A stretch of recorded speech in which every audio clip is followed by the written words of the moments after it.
We got another one of them. Popping at the mouth or the side of his neck when he pouts. No argument, no rebuttal from. He ain't from my town, I don't know him, so I'm guessing he's a clown.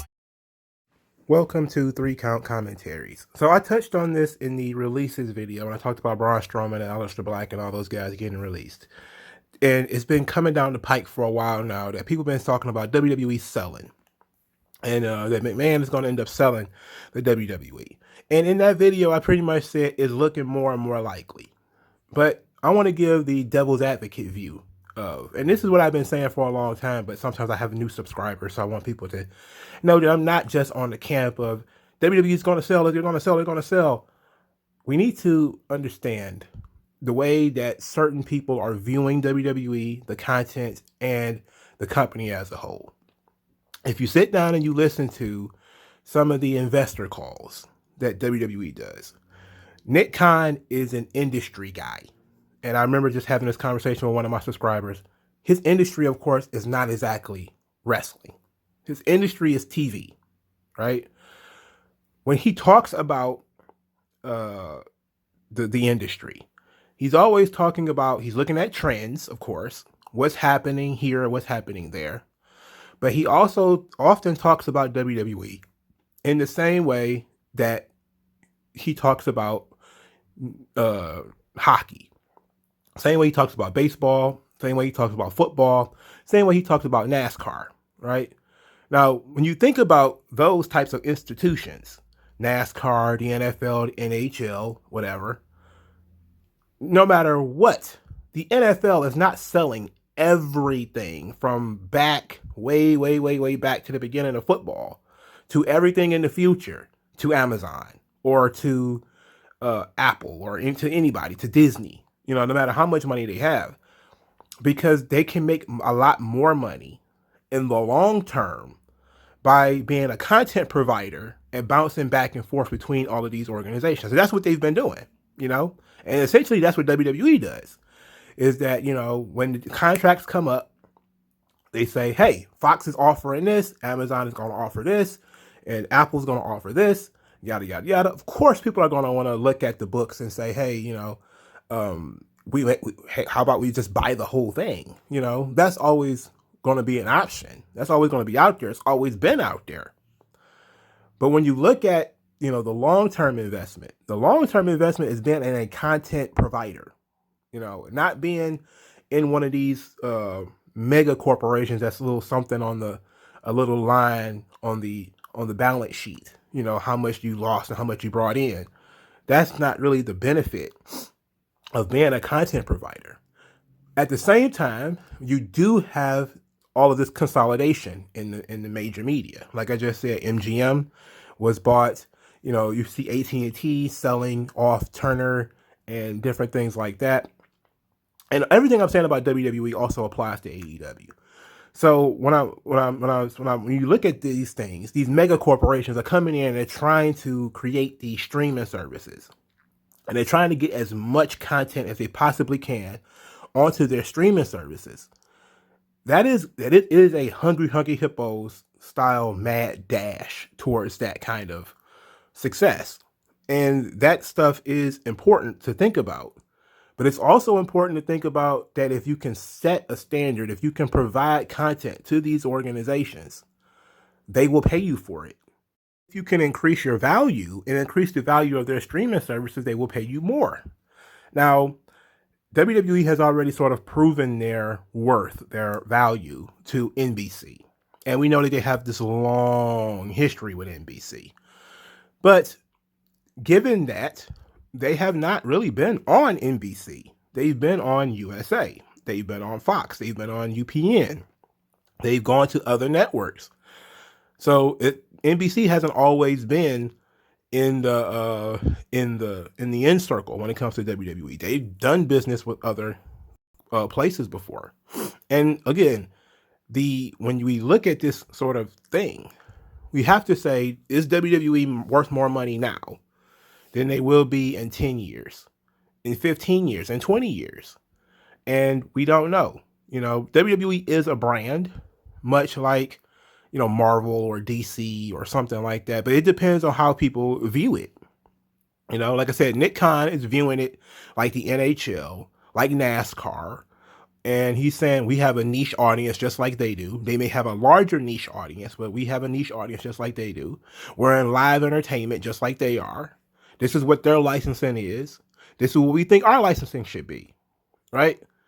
That's the smart way to do it. You're patterning it off of industry trends. You're looking at yourself in comparison to NBC, into NFL, MLB, etc. And you're saying, okay, we don't have the strongest brand recognition along with all of these other organizations, you know, but we're the only one that runs 52 weeks a year, right? We're the only one that gives over 100 episodes per year of Raw, 52 episodes of Raw, 52 episodes of SmackDown, 52 episodes of NXT per year. That's the content that they're providing, right? That's what they can bring to the table. If you're going to say, look at a purchase, or look at a agreement where, you know, we're going to sign up to your streaming service or whatever. You can say, okay, we'll get the paper. And then they're doing these things separately, right? Because they have separate streaming deals with different organizations. So because they're a content provider, they're not a subsidiary of NBC. They can say, okay, when SmackDown's contract runs out and maybe Fox doesn't want to pay it anymore, or maybe, you know, they say, okay, we're going to put SmackDown on Peacock. Okay, then we may have a little bit more of, okay, everybody's going to just put everything on Peacock, right? But the way that I've seen them talk about it is to say, okay, once that deal is up, we're going to look for other deals. You know, is Fox going to look to re-sign for similar or less money, depending on the television trends or whatever? Or is it going to be the money going to be in, hey, Monday Night Raw being uploaded to Amazon Prime or whatever every Monday at 8 o'clock? Who knows? You know, is Netflix an option? We're always going to look at all of these different options. And just because they're in bed with NBC right now doesn't mean that they have to be. That's the thing. That's really what I want people to understand is, yes, they're deep in, but they're not that deep, because NBC just kind of has control over the back content, you know, and in the future pay-per-views. But that's about it. The money makers of Raw, SmackDown, and Raw and SmackDown are on other brands. You know, NBC does own USA Network, but Fox has SmackDown. And when you look at that, you can say, well, when the deal with SmackDown is up, they're just going to throw that to USA Network too. You know, because they had it on an NBC network before it moved to Fox. And yeah, true. But broadcast TV, there's still going to be some money there. Cable is indeed dying. But the way that Nick Khan has been talking about WWE, he's been talking about it in the same vein as other sports leagues. And other sports leagues are not in a rush to sell everything that they do to one particular network. They have been trying to have their own streaming services, and they have been trying to secure long-term future contracts. And that's really what WWE should be doing, is maybe the back content is going to be housed somewhere different and that kind of thing. But from what my understanding is, WWE still owns all of the back content. This is just a leasing agreement that they have with NBC. So just like they uploaded everything to Peacock, they can take everything down. It may take even longer to take it down, but because they're kind of integrating it at the beginning point.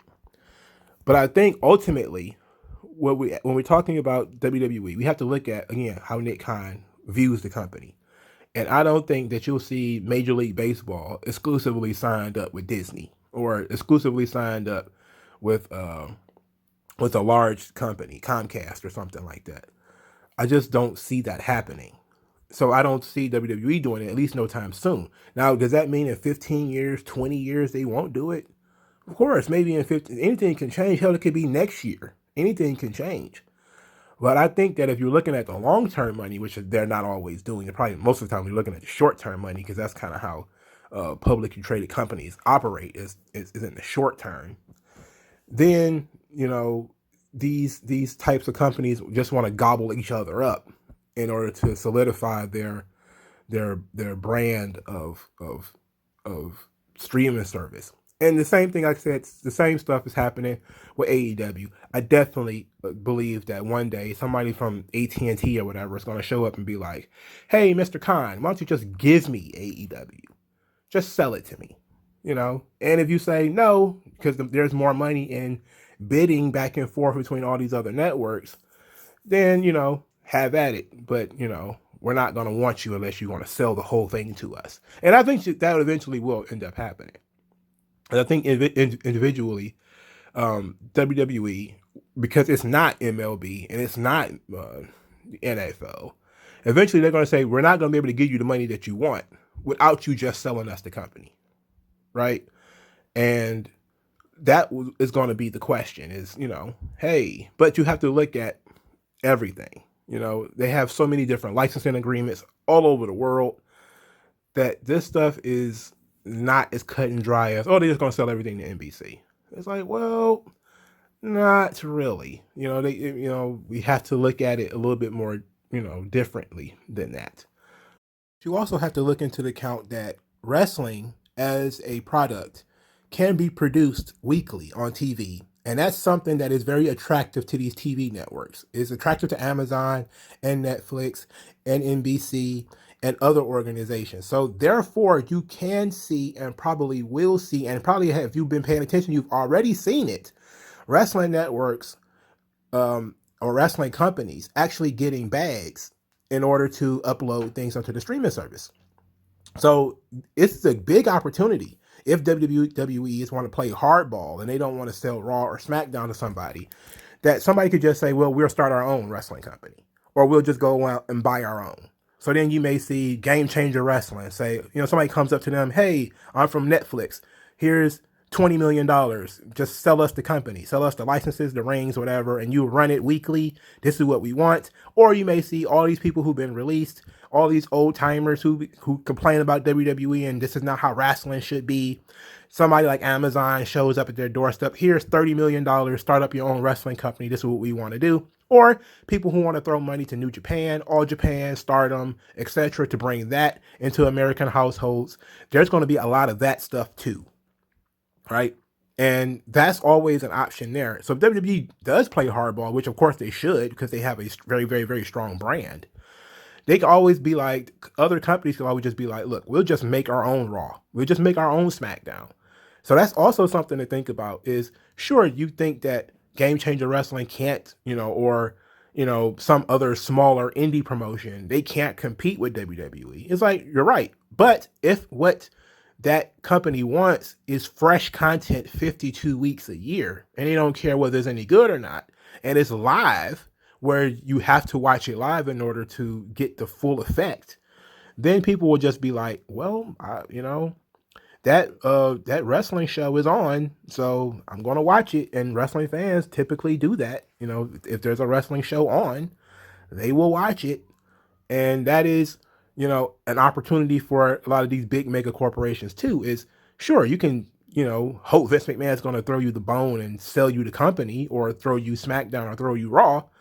But if you are an enterprise and organization, you may just say, you know what, we don't want WWE. We'll just go out and we'll pay some guy a bunch of money. Vice just did it for MLW. SWE Fury is another one that's just got a streaming deal.